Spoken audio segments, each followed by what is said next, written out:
السلام علیکم، بسم اللہ الرحمن الرحیم۔ میرے پیارے بھائی، جو آپ نے یہ پہلا سوال ہے آپ کا کہ مساکین کن کو کہتے ہیں، کب وہ اس کیٹیگری میں آتے ہیں، کب ہم ان کی خدمت کر سکتے ہیں، تو دیکھیں قرآن پاک میں ہے غربا اور مساکین۔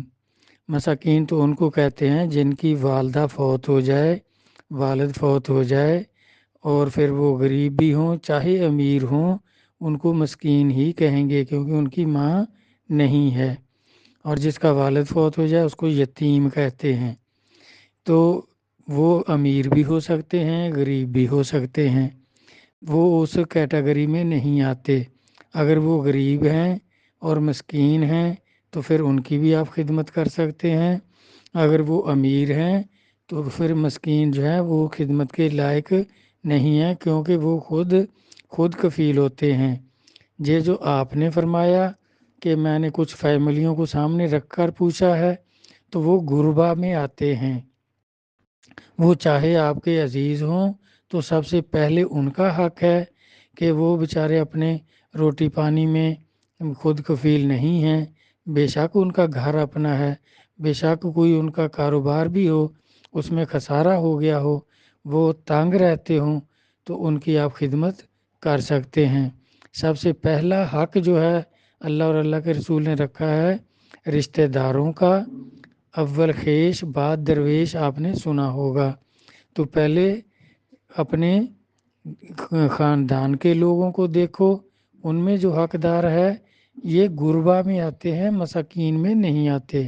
غربا کی خدمت کرنے کا اللہ نے حکم فرمایا، اور مساکین جو غریب ہوں، کیونکہ کئی یتیم جو ہیں وہ کروڑوں کی پراپرٹی کے مالک ہوتے ہیں، تو وہ اس میں نہیں آتے۔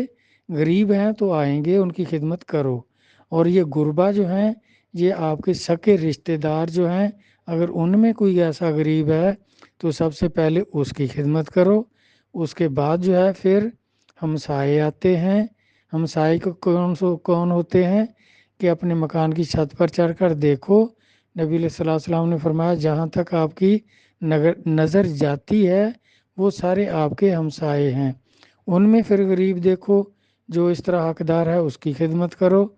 اگر اپنے خاندان میں بھی کوئی ایسا غریب نہیں ہے اور ہمسایوں میں بھی نہیں ہے تو پھر دور جس کی چاہو جو ایسا حقدار ملے اس کی آپ خدمت کر سکتے ہیں۔ اللہ رسول کا یہی حکم ہے، یہ خاص مسکینوں کے لیے نہیں ہے، یہ غربا کے لیے عام ہے کہ سب سے پہلے خاندان والے، اس کے بعد ہمسائے، اور اس کے بعد جو بھی ملے۔ اگر ان میں کوئی نہیں ہے تو پھر جو بھی دور ہو، پار ہو، دوسرے شہر میں ہو، آپ کے واقف کاروں میں ہو، تو اس کی آپ خدمت کر سکتے ہیں۔ والسلام، اللہ حافظ۔